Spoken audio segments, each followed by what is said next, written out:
Olá, pessoal, tudo bem? Hoje o nosso AgroTraders está especial. Nós vamos conversar com um grande amigo e profissional de lá do Uruguai, Federico Morixi. Bem-vindo, Federico. Hola, un gusto para todos. Hola, hola a todos. Hola a todo Brasil. Aqui eu tenho meu cafezinho, e você, como é que tá aí? Y estamos con el mate. El mate porque hace mucho frío, mate bien caliente. Muy Aqui tuquenche.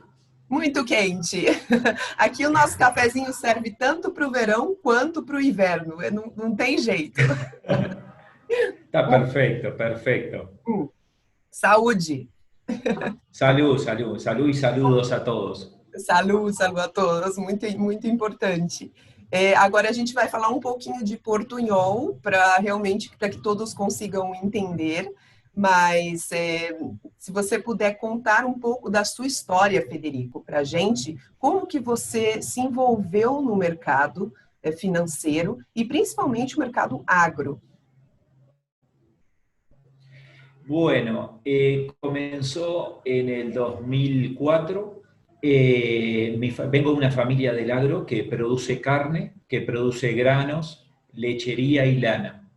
Y siempre uno se acostumbra a la producción, a sacar muchos kilos, pero los precios, nadie se dedica a los precios. Entonces me puse a trabajar en una empresa local, en una barraca exportadora de granos, y en un momento el dueño me dice, tenemos que competir contra las firmas internacionales, contra Bunge, Cargill, Dreyfus, Cofco, allá en el 2005. Y me dice, tenés que aprender del mercado financiero porque eso es muy importante, si no, te echamos, te tenemos que echar, perder el empleo y tenemos que cerrar porque no somos competitivos. Y ahí fue cuando dije, bueno, hay que empezar a aprender a manejar los precios, a controlar los precios, porque si no, estábamos siempre vendiendo cuando el precio baja, nos poníamos a vender. Y ahí la gente quiere vender, los productores. Y al revés, tenemos que cambiar la cultura a vender cuando el precio sube.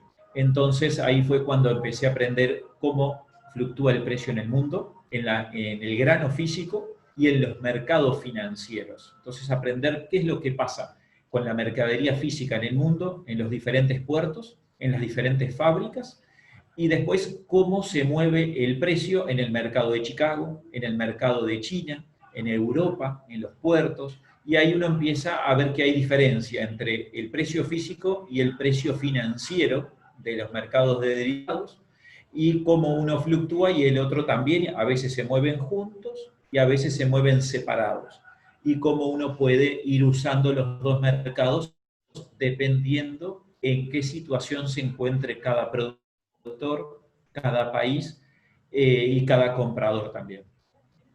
Não, perfeito. E então vamos falar de Uruguai. Qual é a produção este ano que estão esperando? Então, a produção de grãos que estão esperando este ano e também os principais mercados de exportação do Uruguai. Os principais mercados de exportação no Uruguai. ¿Se pode falar um pouquinho de Uruguai para nós?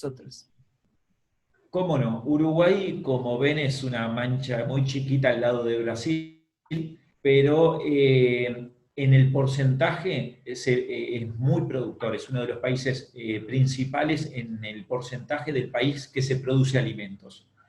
Entonces somos chicos, pero hay una producción muy grande para el tamaño de Uruguay. Uruguay, por ejemplo, para soja se plantan 1 millón de hectáreas, a veces un poquito menos, a veces un poquito más, pero 1 millón de hectáreas. Y el rendimiento, un año malo pueden ser desde 1.700 kilos por hectárea a 2.000 kilos, que fue como este año, y se producen 2 millones de toneladas. Y los mejores años superan los 3 millones y se producen más de 3 millones de hectáreas de toneladas de soja. Soja de buena calidad, de alta proteína, y el 95% es destino China, porque hay muy pocas fábricas en Uruguay, por el alto costo de energía que hay. Entonces se exporta todo como poroto de grano, como grano físico, con el destino China, algo Europa, y muy poco también ahora Egipto y África, pero el 95% va para China. Sí, es un mercado, la cuestión de granos, entonces este año va a ser un año muy positivo. Va a ser un Y es año. un año muy... es bueno, es bueno. El clima no se viene comportando muy bien. El verano fue seco. Ahora las proyecciones hay que ver si es año niña o año niño.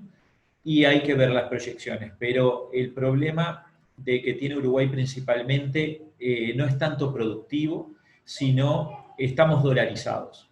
Entonces, toda la producción agrícola y ganadera se maneja en dólares. Entonces, no nos sirve mucho la fluctuación del tipo de cambio. Entonces, es como que estemos compitiendo contra el americano, pero ellos tienen costos energéticos de gasoil, de diésel más económico, el costo de la energía más económico, menos impuestos.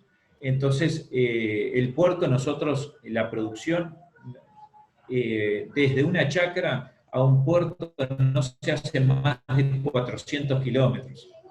O sea, el promedio de logística son 150, 200. Rápido acceso a los puertos es muy cerca, pero el costo del flete es muy alto. Esos 200, 300 kilómetros pueden costar a $30, $35 por tonelada. Entonces es muy alto muchas veces, pero el puerto está muy cerca. Uno puede llevarlo en tractor si quiere hasta el puerto. Mira, es muy interesante eso porque con la pandemia, con la cuestión del coronavirus, ¿tuvieron algún tipo de impacto en la industria, el productor en Uruguay? ¿Cuáles fueron los impactos con la pandemia ahí en Uruguay para el productor y para la industria? Por suerte, no impactó en nada, porque el país apenas hubieron los primeros 4 casos de pandemia.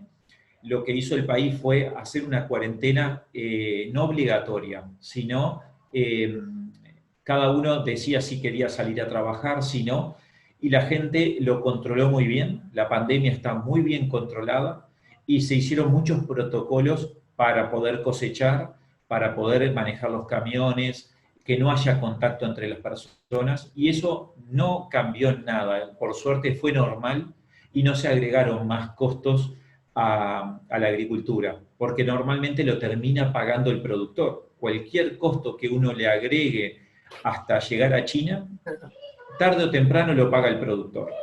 Entonces, eso la Asociación de Productores lo manejó muy bien para minimizar esos costos y poder llegar con la misma soja, con la misma calidad y en el tiempo para cargar los barcos. Y eso nos ayudó mucho. Mira, qué bueno. Y la cuestión de gestión de riesgo, Fede. Yo sé que trabaja mucho con la cuestión de gerenciar todo el riesgo del precio. ¿Cuál es la diferencia que tiene el productor uruguayo e el productor brasileño? Gente, estou perguntando para ele qual que é a diferença do produtor brasileiro e do produtor do Uruguai, justamente nessa questão de gestão de risco de preço. Bueno, el productor uruguayo ha empezado hace 10 años a gestionar el riesgo. Es fácil, es más fácil que el productor brasilero porque al estar todo en dólares, el precio del campo es en dólares, todo es dólares en el campo. Entonces los insumos son en dólares, todo es dólares. Entonces uno es fácil porque se mide todo en dólares. En Brasil uno ve para afuera en dólares, pero internamente es reales. Entonces es más complicado. Uno tiene que estar gestionando el tipo de cambio del real dólar y además el precio internacional. Es más especialista el brasilero.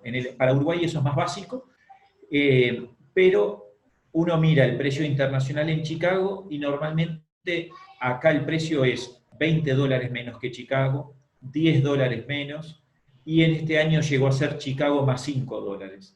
Entonces uno es mucho más fácil gestionar el riesgo, pero a veces cuando es más fácil uno demora más también para hacer las cosas, ¿no? Entonces, uno entra en la gestión de riesgo cuando le duele. cuando el precio baja mucho y no le dan los números. Y eso pasa normalmente en todos lados. Creo que si el real no fluctuaba tanto, nadie gestionaba el tipo de cambio también. Entonces, cuando llueve, uno agarra el paraguas, uno no sale con el paraguas antes de que llueva por las dudas de que vaya a llover. O, entonces, cuando uno le dice, El paraguas, gente, é a sombrinha, tá? É o es nosso sombrilla, sí, guarda-chuva. exacto, para la lluvia. Entonces uno empieza a pensar en la protección del precio cuando ve que baja mucho, baja el precio, no me dan los números, no tengo margen de producción, entonces ahí me empiezo a preocupar. Y entonces ahí es cuando empiezan a preocuparse, pero cuando bajó el precio ya no hay nada para hacer. Entonces ahí uno aprende y cuando vuelve a subir, ahí es donde tengo que empezar a trabajar en el precio. Entonces Sim. siempre tratamos en la gestión de riesgo, cuando los precios están bien altos, muy altos, y los márgenes ya me dan pensando 6 meses para adelante, para el futuro, un año para adelante, hay que ir pensando siempre 6 meses, un año para adelante. Si miro 6 meses para adelante y el precio es bueno, ahí empiezo a trabajar en la gestión de riesgo. Y no trato de vender algo que todavía no planté. Eso es fundamental. Si no, a veces vendo algo, después no lo puedo plantar, no puedo sembrar, no puedo cosechar y empiezan problemas más graves. Sin duda, entonces empieza a especular el mercado y A especular, exacto. no entonces hacer la gestión del riesgo, ¿no? Yo a veces en bromo, la gestión del riesgo es como ir a la ruleta, ir al casino y apostarle a los dos colores al mismo tiempo. Entonces tengo grandes probabilidades de ganar, pero yo controlo en qué momento sale el rojo y sale el negro. Bueno, interesante, excelente, Fede. Entonces, la gestión en análisis de precios.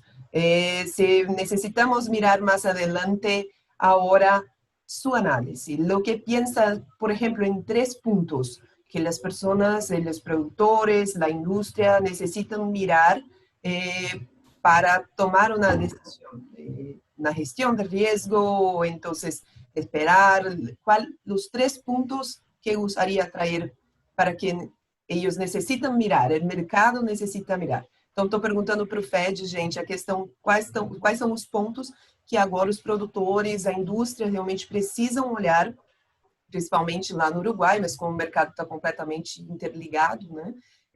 Com relação a preços das commodities agrícolas, principalmente da soja. Os 3 pontos principais que devem ser acompanhados de perto. Creo que no, toda la región, ahora antes Brasil, ahora Brasil es el principal productor del mundo. Entonces nosotros tenemos que estar preocupados si Brasil, el tipo de cambio es favorable, como pasó este año, y a precios en dólares, vende dólares bajo a nivel internacional, nos va a bajar el precio internacional. Entonces, nosotros nos sirve a que a Brasil le vaya bien, porque si Brasil viene en barcos para Sudamérica, cargamos tanto Uruguay como Paraguay, hay barcos disponibles, y eso es muy bueno. Entonces, nosotros tenemos que estar mirando el tipo de cambio, porque además, si el dólar en Brasil sube, en Uruguay sube también. Vamos muy parecidos en el real y el peso. Entonces, eso es bueno, pero nosotros vendemos en dólares. Entonces, ahí la venta de Brasil en dólares cae y hay que controlar el tipo de cambio. Eso principalmente. Eso siempre nosotros miramos la producción de Brasil y cómo vende Brasil. Brasil va vendiendo mucho, Uruguay tiene que ir vendiendo mucho. Brasil vende para el año que viene, para el año que está enfrente, y tenemos que estar vendiendo para el año de enfrente. Porque si el mercado, ahora China, compra en Estados Unidos, el precio nos va a bajar a nosotros. Entonces, ahí hay que ir controlando.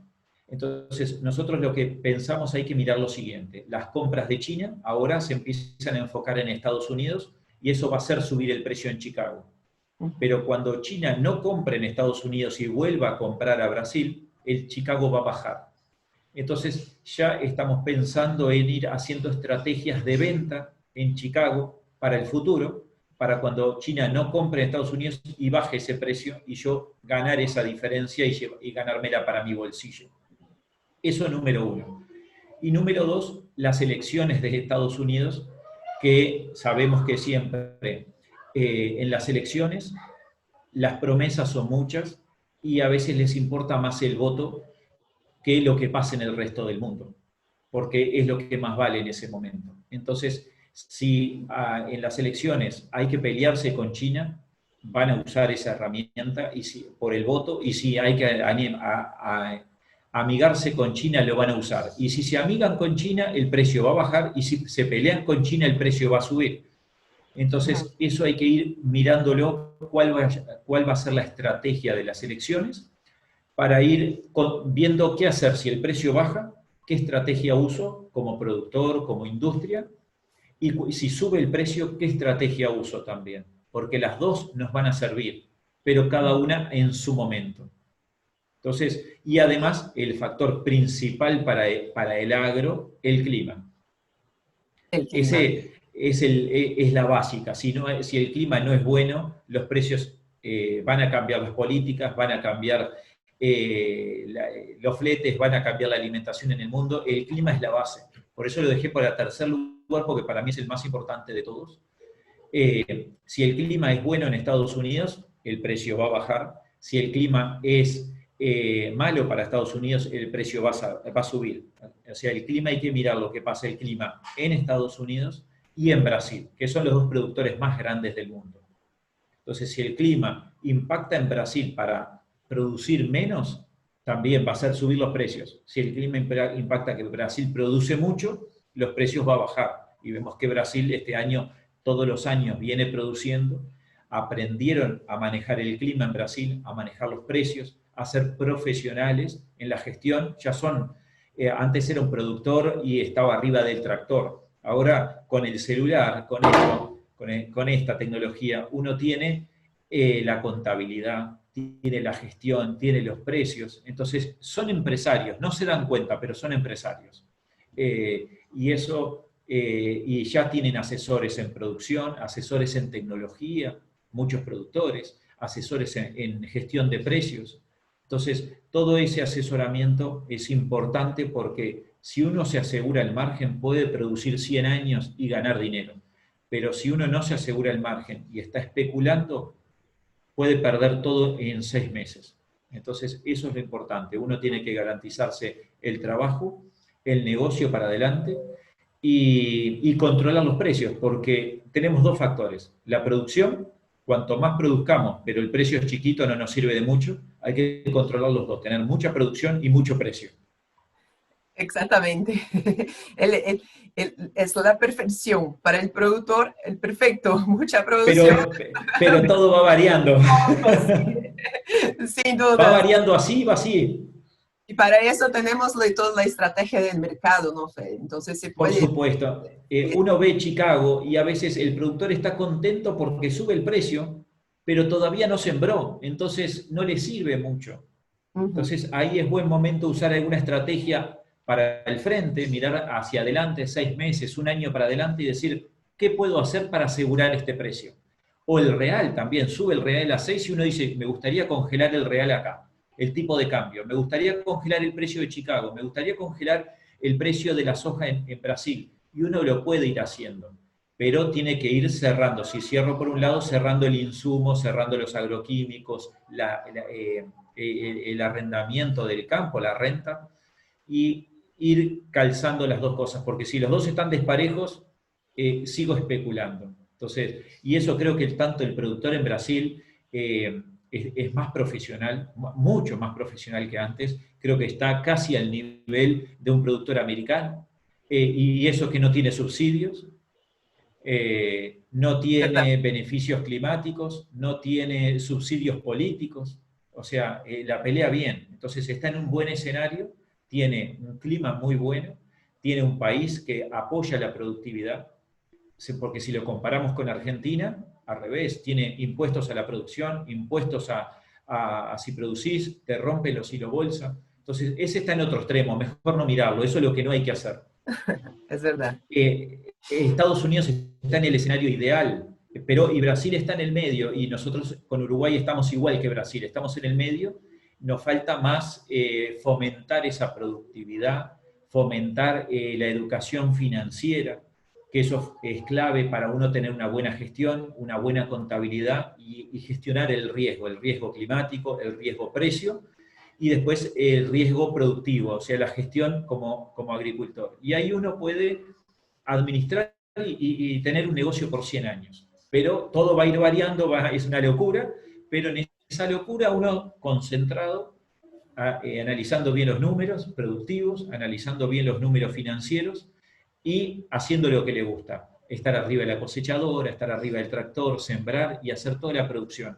Porque a veces uno está 15 horas trabajando, como hace el productor agropecuario, la familia, porque trabaja el productor, la mujer, el hijo, la hija, todos trabajan, y después termina y no les dio el precio. Sí, Entonces, lo se importante es necesita, sí, la herramienta, utilizar, ¿no? Y Fede, que hay que ahora utilizarlo, por lo menos verlo, saberlo ver el verlo, precio. exactamente. Verlo, primero aprender a verlo y después de a poquito lo puede ir utilizando como si fuera el celular. Uno al principio lo miraba el qué hacía el vecino, un amigo, un primo. Ah, mirá qué bueno, tiene WhatsApp y otro no tenía WhatsApp.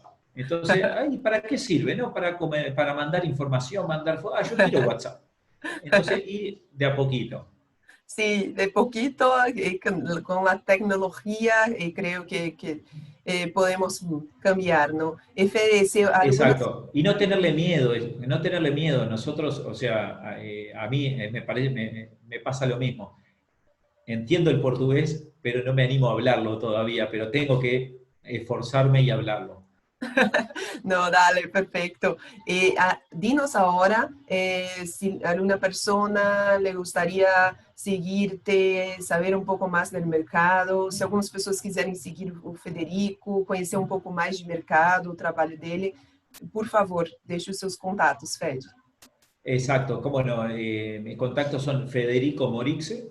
Estoy en Twitter, en Instagram, en Facebook. Siempre hay que estar y siempre a disposición para ayudar a la gente a aprender, a mirar el precio, a qué mirar y qué no mirar, porque a veces mirar demasiado no sirve tampoco. Entonces, qué mirar en qué momento. Y siempre recomiendo a productores tanto de Paraguay, de Uruguay, de Argentina, ir a conocer Brasil entero, porque son como muchos países adentro de un país solo, muchas culturas, muchas regiones climáticas. Vamos a conocer siempre cómo está avanzando Brasil, creo que es como estar en la zona productiva de Estados Unidos. Entonces vale la pena. Estoy a disposición para intercambiar información, para informar cómo se trabaja en Uruguay, cómo se hace el trading en Uruguay. Muchas empresas de trading de Brasil están instaladas en Uruguay y hacen el trading de Uruguay porque hay zonas para que les da beneficios en el impuesto internacional del trading. Es beneficioso estar en Uruguay porque es chiquito y tiene unas zonas sin impuestos. Dale, perfecto. ¿También estás en LinkedIn? LinkedIn También estoy en LinkedIn como F. Morixe. Está bien. Dale, entonces muchísimas gracias, Fede, por toda la información que hemos cambiado y volvemos a hablar pronto, ¿sí? Muchísimas gracias a ustedes y buena jornada para todos. Muito obrigada, pessoal, por estar aqui com a gente. Espero que vocês tenham praticado um pouquinho aí o espanhol para compreender o Federico e, com certeza, informações muito legais sobre o Uruguai e essa relação com o Brasil. A gente se vê no próximo AgroTraders. Tchau, pessoal!